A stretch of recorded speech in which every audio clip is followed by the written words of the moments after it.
Hai, saya Datin Mas dan hari ini saya nak berkongsikan tentang tips bagaimana kita boleh memaksimumkan potensi tim kita ya. So, dekat sini tips ni boleh diguna pakai di dalam bisnes maupun di dalam organisasi seperti orang kata dalam persatuan koperasi ataupun di antara sesama student kan, ada organisasi kan.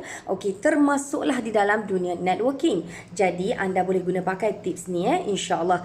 Okey, saya nak bercerita tentang sebuah keluarga. Okey, di mana sebuah keluarga tu biasanya ada ibu dan ayah kan. Bila kita ada ibu dan ayah, kita ada adik-beradik. Contoh adik-beradik kita ni ada 5 orang. So 5 orang adik-beradik ni perangai berbeza, minat berbeza, orang kata suka makan makanan yang berbeza ya. Bagaimana ibu bapa ni nak accommodate kepelbagaian keperluan anak-anak yang berbeza ya, permintaan dan juga expectation mereka. So dekat sini kita samakanlah juga dengan dalam organisasi kita.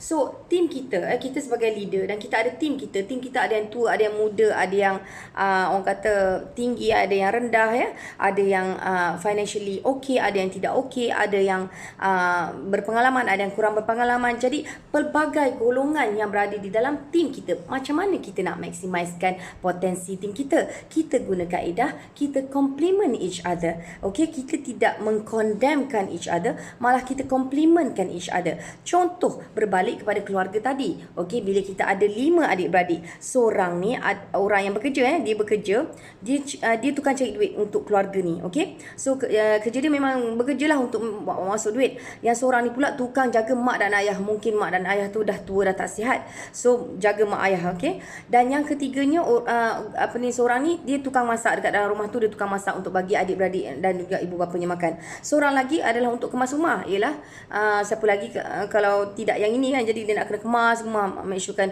luar rumah selamat, daun-daun semua ditebang dan sebagainya, dalam rumah dikemas, basuh pinggan, basuh kain, ayun baju dan sebagainya.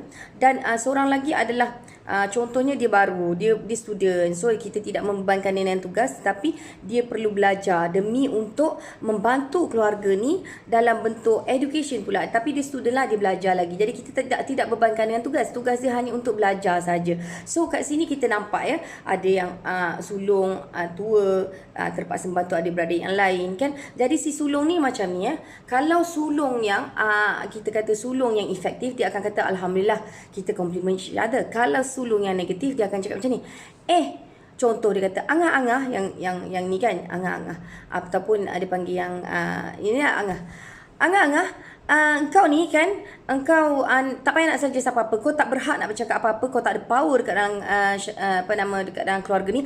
Because apa? Aku yang cari duit, engkau tukang pengambil duit aku je kan. Dia cakap macam tu. You know, some people kan to the extreme kan. Okay, dia put it this way mungkinlah angah ni nampaknya dia punya jasa tidak nampak intangible sebab dia servicing. Dia hanya membantu ibu dan ayah, mandikan ibu dan ayah, bagi makan, suap makan. Lepas tu dia akan sediakan tempat tidur ayah mak dia. Dia urut bila ayah mak dia nak perlu apa-apa. You know, dia menjaga mak ayah dengan sepenuh jiwa dan raga dia. Okey, dekat sini Alung tadi tak sepatutnya mengkondemkan tugas si angah. Walaupun dia tidak membawa sebarang financial, orang kata dalam bentuk material ataupun duit ke dalam keluarga, tetapi dengan kerana mak ayah yang dah sakit, nak mandikan orang tua, nak angkat, nak letak, nak duduk berkerusi roda, duduk atas katil dan sebagainya, itu bukan kerja mudah. Itu kerja sebenarnya yang tak boleh dibeli dengan wang ringgit. Adakah kita, contoh, adakah kita semua sanggup nak buat perkara tersebut? Kerja yang angah buat ni, tak semua orang sanggup. Saya cakap terus terang, tak semua orang sanggup. Ada orang lebih sanggup untuk bekerja dan bawa masuk duit daripada menjaga orang-orang tua yang sakit, yang nak dimandikan, yang nak dibasuh kan, bila dibuang air besar, air kecil. Tak semua orang sanggup. Jadi kat sini, walaupun si angah ni nampak tidak menyumbang dalam bentuk financial, tetapi dia menyumbang dari bentuk menjaga ibu dan ayah. Sama juga dekat dalam organisasi kita ya. Kita tidak boleh samakan semua golongan, sebab golongan dekat dalam organisasi kita ni ada yang tua, ada yang muda, ada yang cerdik, ada yang kurang cerdik, ada yang educated, ada yang kurang educated, ada yang berpengalaman, ada yang kurang kurang berpengalaman. Ada yang pandai bercakap, ada yang tidak pandai bercakap, ada yang pandai back office sistem, ada yang tak pandai, 1000 kali ajar pun tak pandai. Ada macam-macam, ya. Ada juga yang orang kata dia punya kepakaran tu berlainan. Jadi kita dekat sini complement each other. Kita sebagai satu keluarga, ya. Kita sebagai sebuah team. Kita jangan condemn ataupun kritik antara satu sama lain. Bila terjadi sesuatu isu, macam mana kita nak handle the issue? Okay, it's not about when problem arise. It's not about orang kata the most important part is actually how we react into it. You know, challenges comes along the way. Orang kata dalam hidup ni takkan mungkin tidak ada cabaran, but how we handle the challenge together as a team, So kita kena faham fungsi kita apa contribution kita kepada team, dan orang ni apa fungsi dia, apa contribution dia, macam tu. Dan kita complementkan each other. Put it that way. InsyaAllah sekiranya anda berpandangan jauh dan anda nampak apa yang saya cakap ni, contohnya adik ni tadi menghabiskan borang aja, belajar, nak tahu nak duit aja, nak beli buku lah, nak itulah, nak inilah, apa segala, nak buat assignment dan sebagainya. Tetapi adik ni sebenarnya mempertahankan education dia supaya boleh orang kata boleh membantu keluarga pada masa akan datang, walaupun dia tidak menyumbang tenaga ataupun services ataupun dari segi kewangan sekarang, tapi masa depan dia akan membantu keluarga ni. Betul ke betul? Jadi dengan sini kesimpulannya, kita jangan tengok dari satu perspektif. Kita kena tengok daripada keseluruhan perspektif kita.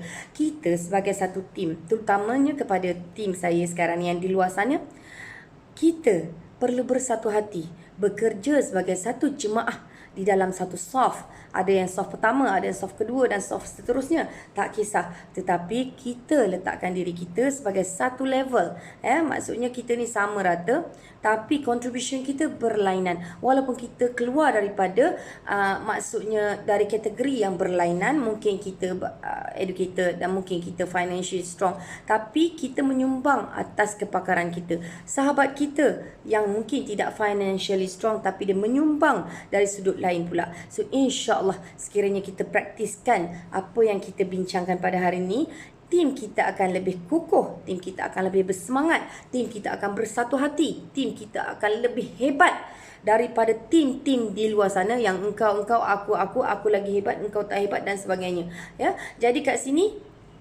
kita insya-Allah berniatlah untuk berjaya. Okey, orang kata kalau kita nak kita bersatu teguh, bercerai roboh. Inilah dianya. Kita work as a team, as a family.